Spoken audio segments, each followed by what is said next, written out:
It's time for board games. Let's do this!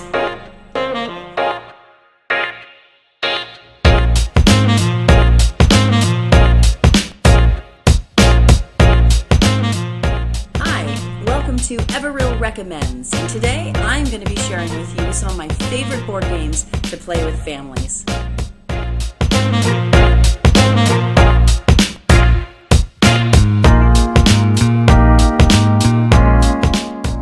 My number 10 recommended game is King of Tokyo. This is a fantastic family-style game. My son Benson played this when he was probably 3 or 4. Didn't probably get all the nuances of the game, but was still able to play and have a great time. Everybody gets to choose which monster they want to be, whether that's a cyber bunny, maybe a King Kong character, the king. And everybody starts with 0 victory points and a certain amount of lives, and those lives will go down as you're attacked by other players. And how you attack other players is with your dice, and there's lots of different, you can gain health back, you can get energy cubes, we'll talk about that in just a second. But you roll these dice and then you can actually attack people. Huge chunky dice, you get to roll a bunch of them, there's like 6 of them in here. Those energy cubes that I talked about, or that like lightning bolt on the dice, you gain these energy cubes, which is the currency in the game. And when you have enough of them, you can then buy special powers for your, let's see if I can get that to show up, for your monsters, which will give you more things that you can do on your turn. It's a really simple game. It's very fun, and I really like it when I'm the last one standing in King of Tokyo.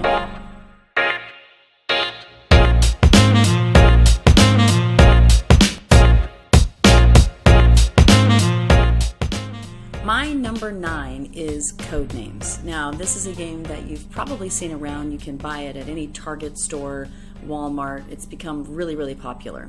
And how this game works is you're going to lay out a grid of cards. So it's a 5x5 grid of cards with words on them. So this one here, let's see if we can see it maybe, is water. And so you're going to have 25 different words on this grid. You play with 2 teams, and there's going to be a clue giver for each team. Now, if I'm the red team, I only want my team to guess the red cards indicated on here. The blue team wants to get the blue cards guessed. So I'm trying to give a word clue to my team, because they can't see this. Only the clue givers can see this. Everybody else just sees this blank side. So the clue givers would sit next to each other. And then I am going to try and link words together, because of course, if I have water, right, I could say H2O, and of course they're going to get that. That's easy. What you want to do is you want to get ahead of the other people by linking more than one of your words together. So let's say I've got on mine, I've got the word cat and vet, okay? Now, maybe I want to try and find a way to link those two. What I could do is I could say the word dog, and then I could say the number 2, which means I'm giving you the word dog, and there are 2 of our cards that relate to that. So then they're going to look at all 25 words and try and guess which ones those are. Now, another way of playing this game, which is one of my favorite ways of playing them, is actually to use books, or movies, TV shows to be the clue. So I put one together here that I thought would be kind of fun. So I found 3 words. I've got the word spy, I've got the word star, and I've got the word casino. So I might be able to say 007 and 3. And maybe, hopefully, my team would look at the word casino and think of Casino Royale. Think about star, obviously there's a star in the show, and the word spy, because 007 is a spy. Now, some of those connections are tenuous at best, but it behooves me to get 3 at once, because then I get ahead of the other team.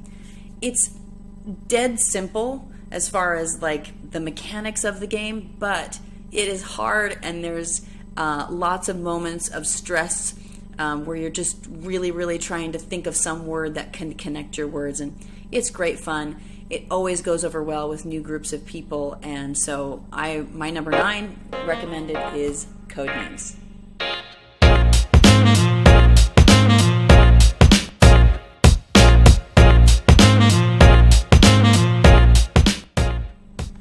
My number 8 is Ghost Blitz. This game is hilarious. You have 5 different objects. This is a kind of a goofy looking ghost. We have a mouse, a red chair, a book, have a green bottle. All 5 of these objects are then going to sit on the table between all the players. And what happens is, one at a time, cards get flipped over, and everybody gets to look at that card.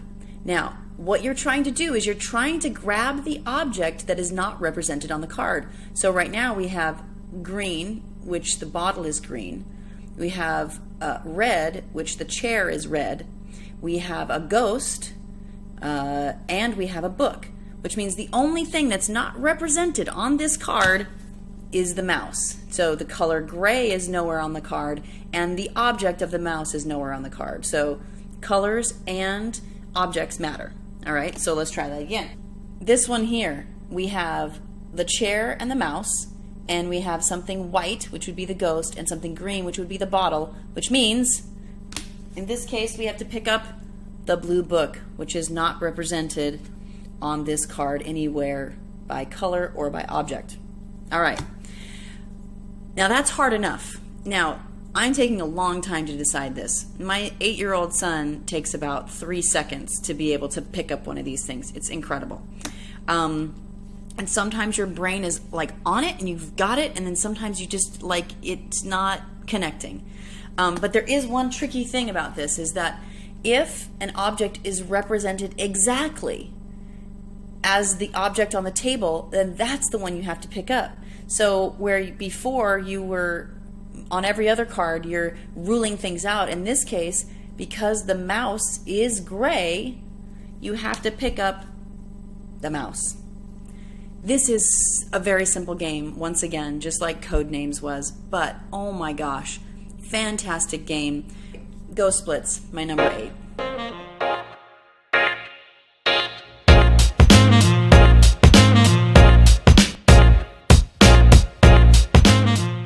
My number 7 is an escape room in a box. Now, this series is called the Unlock series, and it is a wonderful game for, I think the best player count is around 4 people. I do not recommend playing this with younger children, just because it does have a creepy aspect to it, and it did kind of scare my son a little bit when we played it a while back. So this is more for your older children. I have a 14 and 17-year-old, and we love these games. You're going to get a deck of cards inside of the box, and it will just walk you through. There'll be a tutorial, and it'll have, every card has a number on it, and then without spoiling anything, I'll show you, you'll get pictures with other numbers on it. You'll get these cards here, and you don't know exactly what to do with it yet, but the more cards you get, the more puzzles emerge, and you have to figure out those puzzles. You do have to use an app with this, because once you get the code, most of the answers are some type of a code. You have to plug that into your app, and it'll tell you whether you're right or not. These are great games. There's another series of games called the Exit series. There's also Escape Room. I think they're called Escape Room in a Box. I really highly recommend them. This costs about $15, and I think that when you go to an escape room, although I've heard that the experience is fantastic, for 4 people to go to that, you're talking like $60. So this is a great alternative to that. Unlock.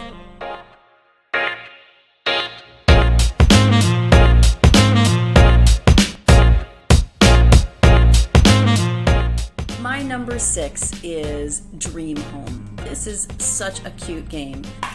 Everybody's got their own house board. You're going to have different rooms for your house. So let's see if I can get that to focus. Not so much. Okay. You got living rooms and bedrooms and garages, and everything has a different point value. So yeah, if you have a 1-car garage, that is not worth any points at the end of the game. But if you have a 2-car garage, in other words, you've got 2 garages next to each other, then that's going to be 4 points at the end of the game. If you have a living room that is only 1 card wide, then it's going to be 1 point. If you have 2 cards wide, it's 4 points. If you have 3 cards wide, it's 9 points. You have to put a roof on your house. You have to decide these things. There's also some special cards in here with different, like a decorator, which might give you a special bonus at the end. This is a really fun game. I just played it with my 14-year-old the other day when we just wanted a fast, fun game to play that wasn't real stressful. And you kind of, sometimes you choose the sauna just because you like saunas, and maybe it doesn't give you a lot of points at the end, but you like doing that. There is actually one of these cards that's a game room, the game room, and it doesn't matter if the game room is out there and I can get it. I am totally buying that card, and I'm going to put it in my house, even if it is probably a bad design. So my number 6 is Dream Home.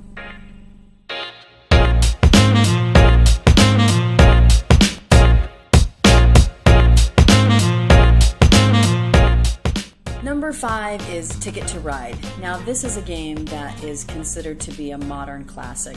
If you haven't played Ticket to Ride, I highly recommend it. It's very simple. Everybody has a bunch of little train cars, and all you do during the whole game is either pick 2 cards or build a train. So the train cards are going to have different colors of trains on them, and when, let's say I've got a line going from Spokane to Seattle, I don't think Spokane is in any of these games, but we're just going to use that, Spokane to Seattle, and maybe it takes 3 trains to do that, and it's a blue line. As long as I have 3 blue cards, I can then play those 3 blue cards and put my train on that, and no one else then can go on that line. Now, there's obviously more to it than that, but I can just say that if you've never played Ticket to Ride, it is a fantastic game, very simple to learn, and it's a game that my 17-year-old loves to play, and my 8-year-old loves to play. Like, we all really like this game. When we can't decide on something, Ticket to Ride is a great way to go.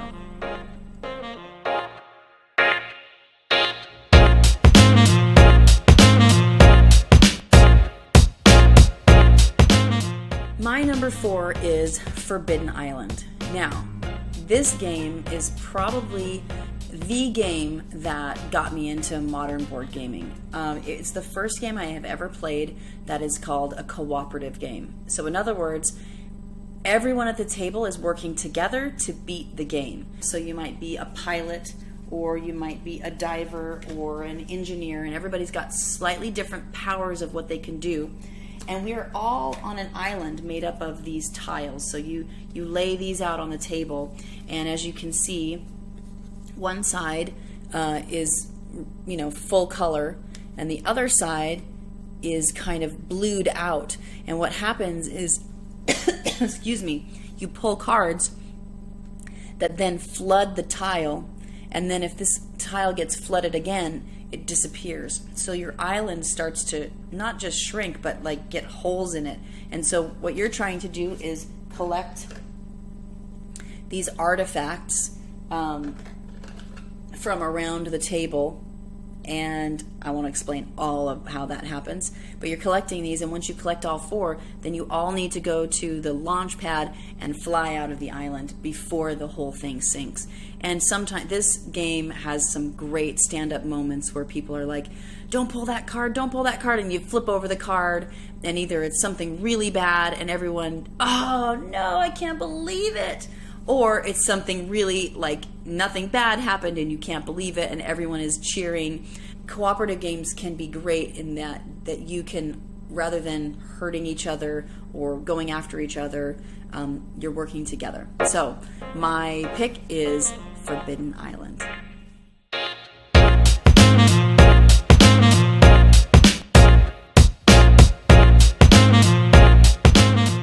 Number 3 is Don't Get Dot.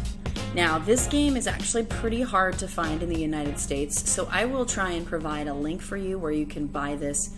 I believe it's a place in Great Britain. I can highly recommend this game. Let me explain how this works.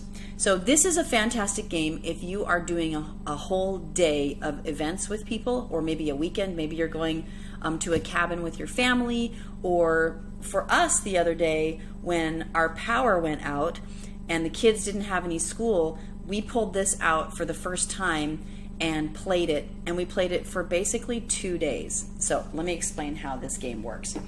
Everybody's going to get a wallet, and in that wallet, here, let me get a different one that's got, okay, in that wallet, everyone is going to have this card here, and this card says, say guess what to a player. If they reply what, then you got. So the first thing everyone's, or not the first thing, but one of the things everyone's trying to do is trying to get people to say, for me to say, hey Brooklyn, guess what? And she says what? So if I do that, if I get her to do that, then I turn this around and it says, let's see, can you see, where does it, how can you, nailed it. So I put that in my little wallet, and means I completed that mission. Now I also have 5 other things, and everyone's is different. So we take them, you take them randomly out of this box, and there is a bunch of cards. There's like 3 stacks of these cards. So nobody knows what anybody else's objective is. So these were my objectives. Number 1, get a player to wolf whistle. So that's, you know, wear an item of clothing inside out and get a player to comment without being prompted. Another one is get a player to spell out their name, either their first or their last. Get a player to tell you about their dream. Stick the card to the sole of a player's shoe and get them to find it. There are a bunch of these different objectives, and when you play it over an entire day or a couple of days, you forget that you're playing the game, and so people do crazy stuff, and then you all of a sudden, like Matt said, ow, I think I just got electrocuted by this cord. And I was like, what? Oh my gosh, are you okay? And he said, you come here, touch it and see if it, and I was like, really? You want me to touch it? And I literally came like this close to touching it, when all of a sudden I was like, wait a second, you're playing the game. You're trying to trick me. You're being bad. And when you do that and you call somebody out, then they fail that one. If they were trying to get you and you recognize that they were trying to get you. Fantastic. So super highly recommend this game. And again, I will give you a link so you can buy this. It's really inexpensive, fantastic game for vacations or a day off with the family. So my number 3, don't get got.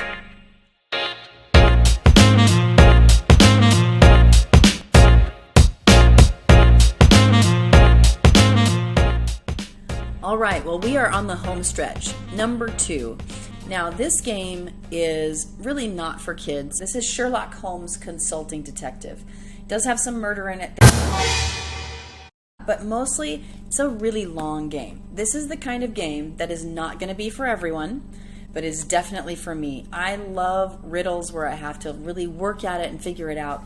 And in this situation, you are detectives that are trying to solve cases. And this comes with, I'm going to show you, 12 cases. They're an entire book of information, and it gives you at the very beginning, it's going to tell you what the case is. And then after that, you're going to use a directory of London, where it has like tons. I mean, we're talking just like so many people's names in here that you can look up and find out where they live. A map of London. This folds out, like it's a lot bigger than that. A newspaper that you get to read through, and this is like a decent sized newspaper. And you're looking for clues, and you're deciding, so you can decide, I want to go talk to the miller, and you find out where the miller lives, and then you look that up in here. This will have addresses at the top of each section, and you're looking for 10SW, and if 10SW is in here, then you're at least in the right vicinity for asking questions and getting information. This game is probably it's my number 2 game of all time. I absolutely love it. But again, I also love solving mysteries, and I don't mind taking several hours to do it. I think our longest game of this is about 4 hours. So this is one you can sit around on a couch. Just so you know, like these are like notes that we've taken. Oh, you can barely see. Notes that we've taken on different cases. You know, because we're really trying to figure out who is what, and yeah, it's pretty great. So I obviously adore this game. Sherlock Holmes Consulting Detective. They also have more of these. I think there's like Sherlock Holmes and Jack the Ripper, and then another set. So they got, you know, once they realized that they had a really great game here. But this is the original. I love it. It's fantastic. My number 2, Sherlock Holmes Consulting Detective.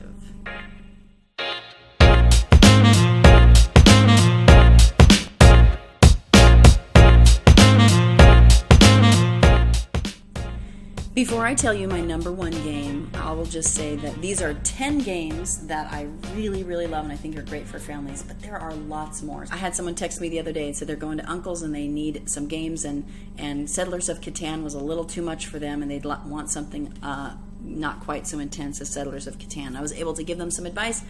I'm happy to do that for you too. I love games. It's ridiculous how much I love them, and I've played almost 200 modern board games at this point.